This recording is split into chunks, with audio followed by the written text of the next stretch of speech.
Yeah, sorry, I can't stick around. I'd love to.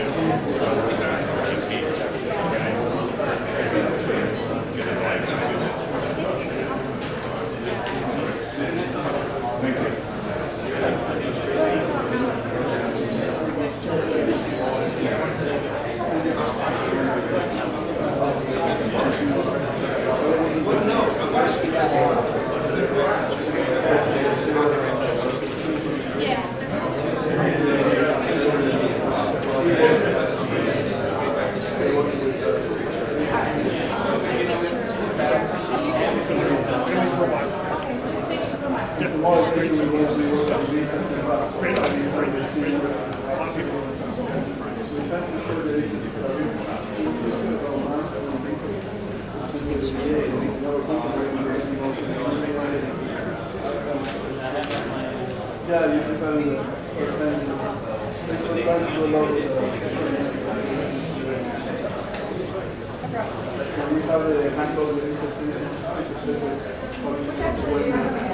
Maybe that was, I saw that on their site basically.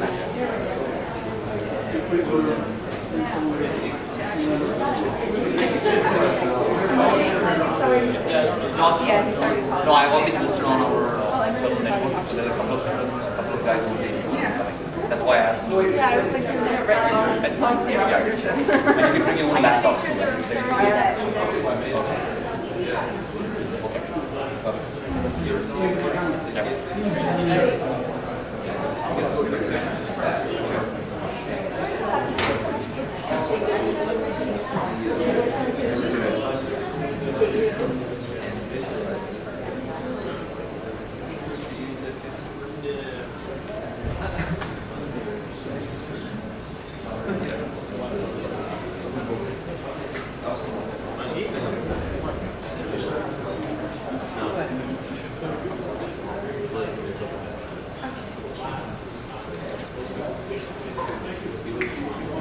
Okay, we're going to get started so we can keep this on schedule as much as we can.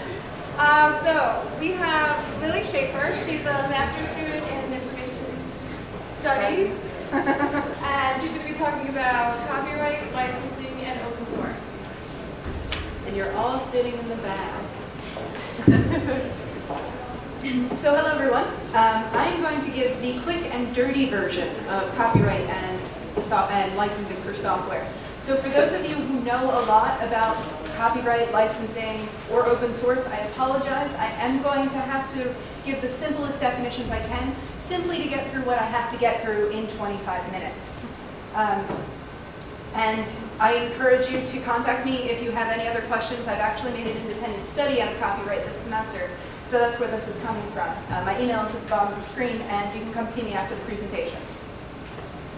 So I'm going to start out with a bunch of what is questions. In fact, they pretty much make up my presentation, because we have so many terms that are esoteric to the idea of open source, to copyright, to licensing. And the first place to start is, what is open source? And I understand that if you're here, you have some vague idea of what open source actually means, and so that's great. But for the context of this presentation, I'm using the simplest definition I have, which is that it is software that is licensed so that there is free distribution, redistribution, access to code of the program, and it allows derivative works. There is a debate within the open source community between open source software and free software. What it really comes down to is philosophy. Open source focuses on the fact that the source of the program is available. But free software is about the idea of freedom, that you have the freedom to take a program and change it. You have the freedom to let it off into the wild and see what happens to it. So, starting with that definition of open source, I'm going to give another horribly broad definition of copyright. Copyright, by law in the United States, is the exclusive right that protects original works. As soon as you write something down, the notes you are taking in this lecture, the paper you wrote for your course, the email I wrote to Catherine panicking about this presentation, is copyrighted. As soon as you put pen to paper, keys to keyboard, you save the file, it is yours. You do not have to register it. You should register it if you intend to make money off of it. You should register with the U.S. Copyright Office. However, if you have written it down, it is yours, and it is your copyright. It happens automatically, and it can be sold or given away. Frequently when we publish in academic journals, or we sell a piece of software to a company, we sell our copyright to it, and therefore we no longer have those exclusive rights. They're owned by the person who has bought it or taken it, or you've signed it over to. Now, all software, according to Section 117 of the excruciatingly boring Copyright Act, is copyright protected. All of it. And unless it's in the public domain. Now, this is where things get a little tricky, and I'm going to gloss over this, because it's very hard to put things in the public domain. So, most software is licensed either under open source or under proprietary software licensing, which I'll go into in a minute. But most software, just because of the copyright terms, is not in the public domain unless excruciating action has been taken to make it that way.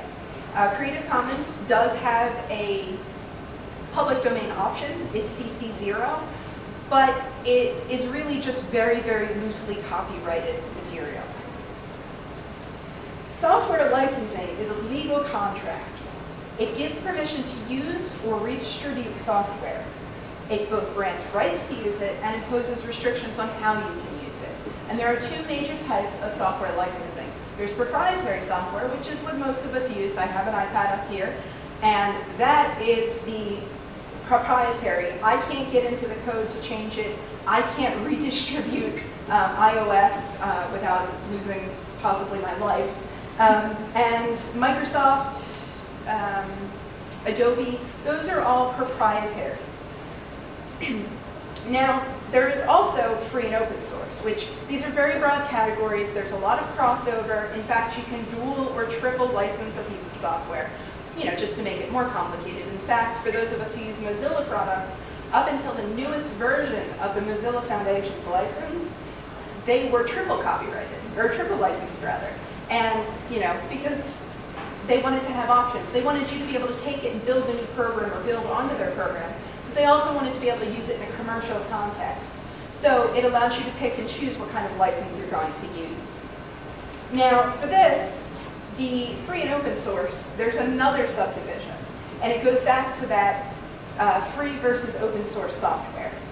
You have permissive license, which give unlimited use for use, study, privately modify, change and keep to yourself, and it limits to some degree what you can redistribute. So, maybe I write it and then, I get a program and I'm like, I need this to do one more thing, and so I add a little bit, but I can't sell that product, or I can sell that product depending on the terms of the license. On the other hand, you've got copyleft licenses. Now, copyleft is exactly what it sounds like. It's a reaction to copyright. It's the opposite side. It requires that all derivative works of a piece of software, for example, let's take LibreOffice. It requires anything you derive from that to have the same rights as the original piece of software. So if, I believe LibreOffice is under the GNU GPL, so anything you derived from it would have to then be under that license, which would have its own set of restrictions and requirements. And if that's not complicated enough, they call this different things. They call it, Creative Commons calls it the share-alike license, the SA symbol you'll see on copyright works. You'll also see it called a reciprocal license because it requires all the derivative works to take on the parent's characteristics and licenses. This can prevent a non-commercial enterprise from becoming a commercial one down the line. It can take your source code that you don't want anybody to ever profit from because you want it to be out there for people to use, and it can make sure it stays that way. So there's a big push, particularly in the Free Software Foundation, for more copyleft. And different licenses will be very firmly copyleft or very weakly copyleft. It's a continuum. It's not a very straightforward thing. Now, I mentioned Creative Commons because this is the most familiar terms of open licensing and open copyright. Creative Commons is a nonprofit foundation, but they have put out free licenses to the public, and it basically comes down to 4 characteristics that you can pick and choose from. You have the attribution characteristic, which says do whatever you want with it, but make sure my name is on it when you send it out. You have the non-commercial one that says do whatever you want with it, but don't ever try to make money off of it. And you have the no derivative works, which means you can only use this to perform or copy, but you cannot alter it. So there is no such option to make derivative works out of it. And you also have share alike, which I discussed with the copy left, which means that you can distribute as many derivative works as you want, but you have to use the same license. In terms of open source, what we deal with is the BYSA, or the attribution and share alike. The non-commercial comes in when you start looking at things like copy left, but no derivative works is completely against open source fundamentals. So you'll see primarily attribution and share alike if you see Creative Commons on open source works. Now, primarily this is used for creative, artistic sorts of things, but it is a really good way to understand the fundamentals of copyright and copyleft, which you can then kind of transpose over into the hundreds of different licenses that are out there. If you are interested in learning anything about what copyleft or Creative Commons is, their website is probably one of the best I've ever seen in explaining each individual attribute. They have little graphics. It's really well written. It's really accessible, and it's something that you should take a look at if you have any interest in that sort of thing. Licensing. This is an area I'm not going to touch too much on. I'm going to give you some examples. You might recognize some of these guys up here. There are, as I said, hundreds of different open source and free software licenses, and different organizations like the Open Source Initiative or the Free Software Foundation will approve or disapprove or say, well, this fits my licensing characteristics, so if you want to have free software, you have to use this. Or this is open source, and because it uses copyleft and you don't allow commercial uses for it, then it'll fit one or the other. The biggies here that I'm going to talk about are the GNU General Public License and the Lesser General Public License. That's that RAM you've got up there in the line drawing. This is one of the big ones. This comes out of the Free Software Foundation. You'll often see in licenses the descriptor that it conforms to the GNU standards, which that's what it means. It fits that they are a copyleft license. The lesser GNU GPL is less copyleft to make it a little vague, but it allows linking with non-free modules of the software, so it's a little more flexible. But they push pretty heavily to use the GPL, the General Public License, and not the lesser GPL. An example of something that is licensed under the GNU GPL, which stands for GNU, not Unix, is the Linux kernel. Its license is under this particular licensing. You also have the Apache, which is the feather you see up there. This is a free software license. It's permissive, not copyleft, so it doesn't require any of the derivatives to be licensed under the same form. An example of this is Android. The actual Android operating system is under the Apache license, as well as something like 25,000 of the derivative programs in Google's databases. Another one is MIT. Now, we talk about the MIT license, and everybody gets, if you ever want to see a fun argument, Google MIT licenses. It's the X11 license, but it also refers to several other MIT licenses, depending on who's talking. And some people say, well, it's just a derivative of the BSD, which we'll talk about later, license. And there was someone, I think my favorite description of it was, take it, do what you want with it, and leave us out of it license, which is a pretty good descriptor. It is free, but not copyleft. It doesn't require you to take the derivative license. If anyone here has used Ruby on Rails or the program PuTTY, those are both under the X11 license. Finally, you've got Mozilla's public license, which, as I said before, has recently undergone some changes. Firefox used to be triple. Now the Mozilla public license covers all of that. It is an excruciatingly long document that I only skimmed through. It is a free software license, but it has a very weak copy left. There are opportunities where you can use it with a different licensing option. And finally, there are the BSD licenses. These are other big, this is the other big one that I'm going to talk about here. Free BSD is the simplest. It has 2 clauses that say you have to attribute and you have to leave the code open. And it's the most straightforward of the big names. And that is, it's literally 20 lines. That's how long this license is, as opposed to the iTunes Terms of Service Agreement that you flip through 11, 12 pages in 8-point font. Never going to read it ever in the history of ever. That is that's really the basis. It's all about transparency.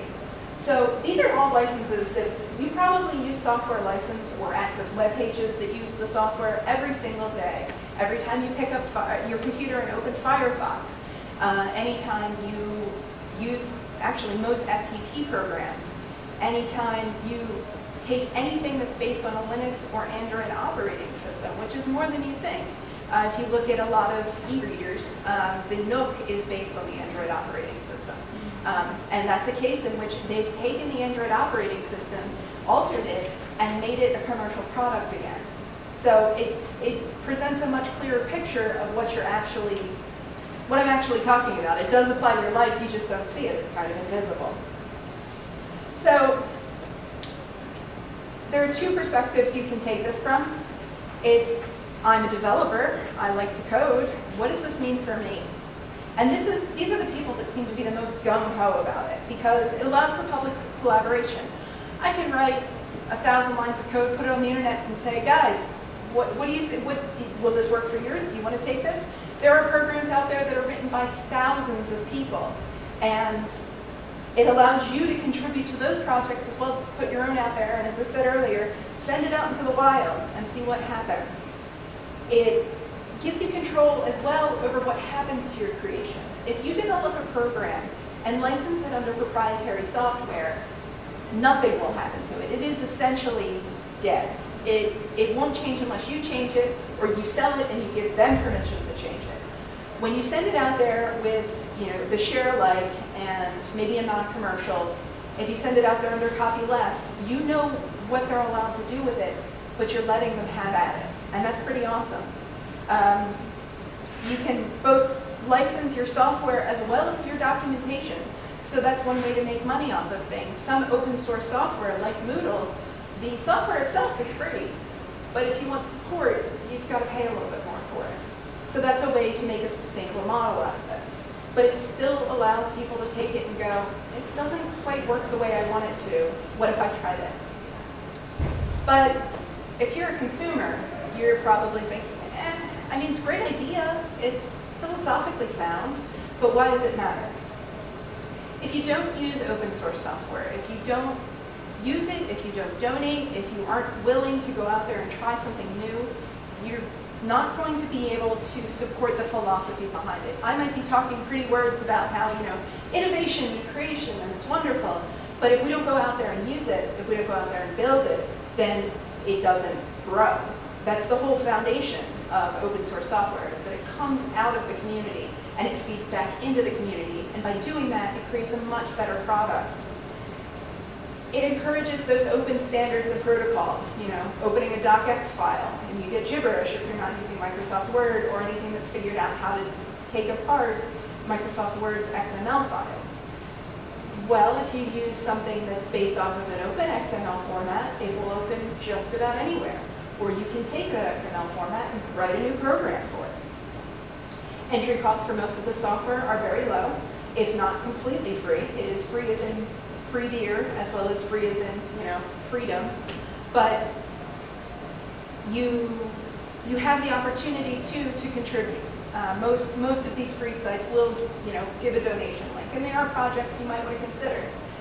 But at the same time, for those of us who are poor students, it's really nice to be able to download a program that would cost you $100, $200, $300 in its open source variety. Know that you're not breaking the law, and you are supporting essentially a cottage industry that is building better, stronger $100 million man programs. And while this is heavily debated, there is certainly something to be said for it. Some open source software is considered more reliable or secure than its proprietary counterpart. This makes sense. When you've got 1,000 sets of eyes looking at it every single day, they're going to find more holes than if you've got 30 developers doing it. And I'm not knocking anybody's skills here, or even the fundamentals behind proprietary software. It's just that, in the end, that's the sort of thing that helps. More eyes, more skills, more people donating their time who are very passionate about it. I mean, looking at another open movement, look at Wikipedia, which is under the Creative Commons licensing and copyright. So more eyes, more security, more vulnerability patching. For a long time, Firefox kind of took over a large part of the market and grew and grew and grew and ate into Internet Explorer's market share because it was simply more reliable. It wasn't a resource hog. And we see that with other software as well, Android versus iOS. There are so many different versions of Androids on different carriers on different phones that it is finally beginning to eat into Apple's market share because there are so many different flavors to try. So with my philosophical as well as technical explications of everything, I'll ask for questions. Anyone have any questions? You did such a wonderful job. Go ahead. Sure. So, if you're just a consumer of open source software, say for example you use OpenOffice,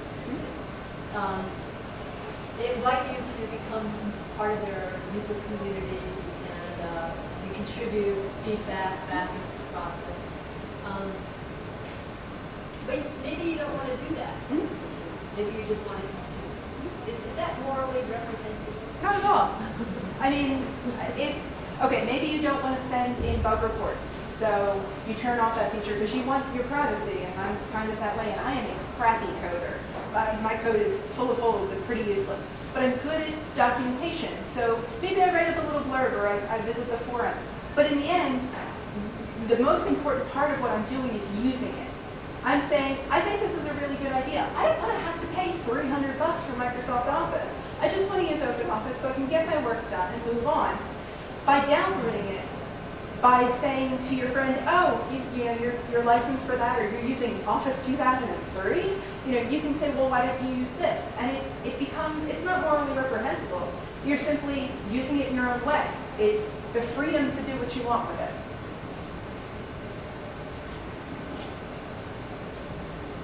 Just a comment about how important the selection of the license is. In the previous presentation, you saw that it's going to be Vista, the system developed by the VA, is going to be implemented in the state. It's going to be like a 5-year project. And they're using the type of license, EPL or Apache license. So the idea of that type of license, they can be part also of the proprietary product working with that same. Some type of license, if you pick the wrong license, EPL, that basically is kind of, it's considered some kind of viral license, and then you have to lead in the adoption of that product because commercial products can participate in the same environment. So in our company, we are working with the system Vista, and we created Vista Principal Hub. It's a place you can go and have a lot of training and all the Vista system, and also you can see how the proprietary modules and open source modules, they can be in the same environment. So this is very important to provide the success of your product. Yeah, I think it's important to remember that proprietary or commercial uses aren't the devil here. They're just another side of the same coin. Maybe you don't want to make any money off of yours, but somebody else has a really good idea and can. And the idea is to have like a funded open source project. So that's something that extension open source has to be free. It can be open source because they work with the community, but it can be a fund of money, kind of allow people to get involved so they can grow fast and share more data. Absolutely. We have time for one more question.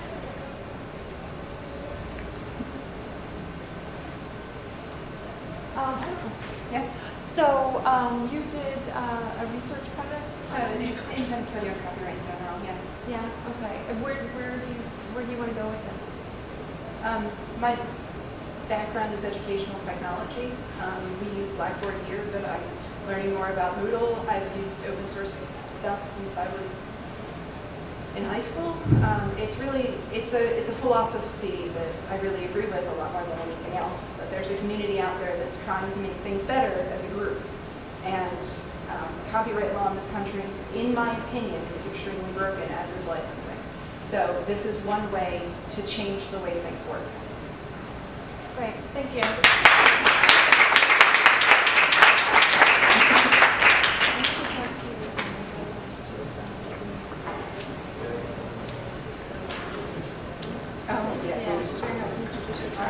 Okay, we have a 10-minute break, and then the next session in here we'll have open science and reproducible research. Oh, hi. I'm Bill Hoffman. Yeah. Guys, you're leading us. 10-minute break, and then we'll begin again. No, it's definitely overwhelming too. But a lot of people at least start talking about patents. Yeah. Same with copyright too. It's just like so abstract. Not that the system's not that good. There's very little. Oh, it's I mean, we can do it, but we can later, take a while like to at get 6 or 7. Okay, good, because I have Yeah, let me give you my card. Worked last year. Yeah, I know. I don't know what's going on. My Metro card. Yeah. You don't. So you're afraid of Well, that's where the office is based. I'm in here. I don't have one of those. You don't? You I should. tried to guess, but it doesn't connect it, but then doesn't. Are you serious? Yeah. What was that? Did you get a? No. I never asked for it. Let me see if I have it. I tweeted my sister.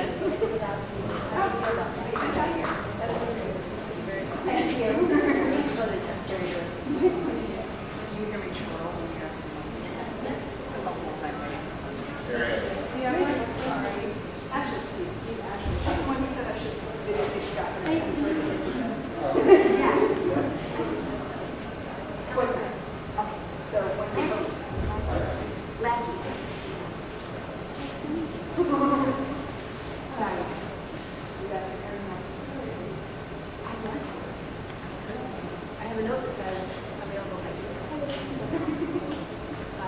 Nice to meet you. I'm not. I haven't heard the novel yet.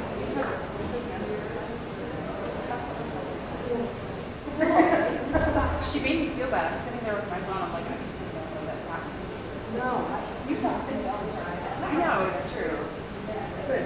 This will make you guys feel good. I've learned something.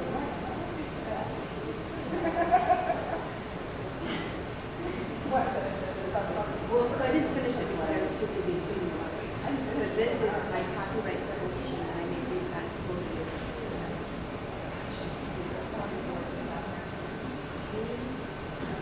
But then I find out it's because this is my case. First step. Then I got into this. However, are your images? then I don't know. Or the I just want to ask you what I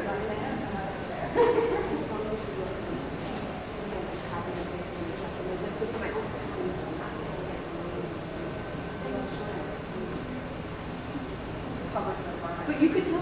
Does that count?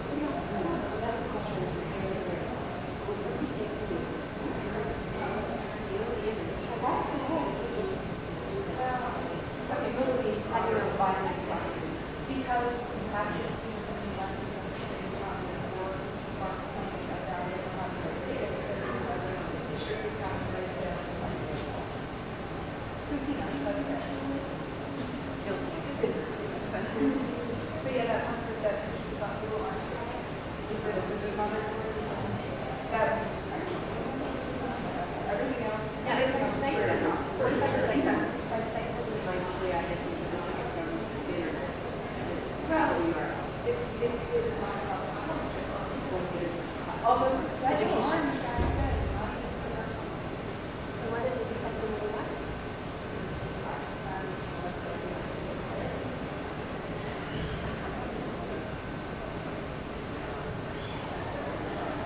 I love your grandmother. I don't know her.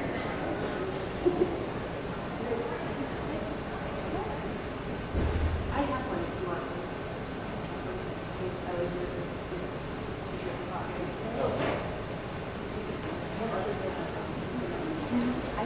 I like this one. I just said that. Well, because I only saw the jacket, so I have to tell you to turn.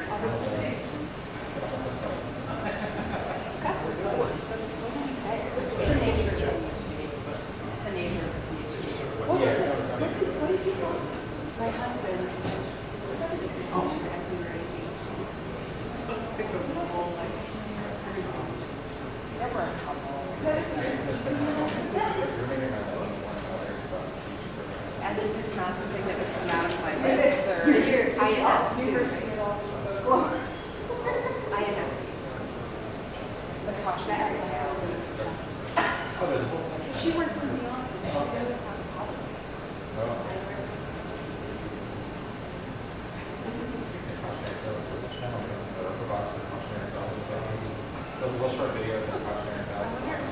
You need to make one in like old timey film where questions you should I'm thinking what should be assessed by a questions you ask yourself before graduate wants to be on it, and then you know that you should. I knew you're nice. I'm good at it. What is it?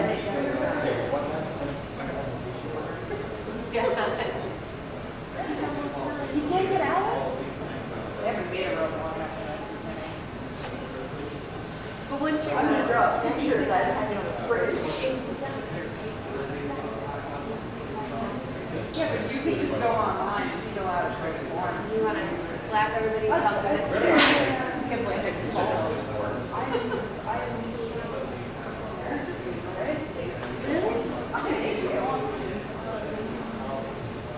So technically you're British.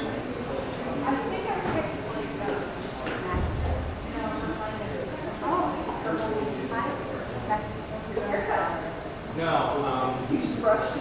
No, it stands up. I cut it and it stands up, and then one day I wake up and it's just. That's sort of similar to Ruby on Rails. Are you gonna be around? I want to talk to you about some stuff. I've got a meeting about some stuff. Yeah. And then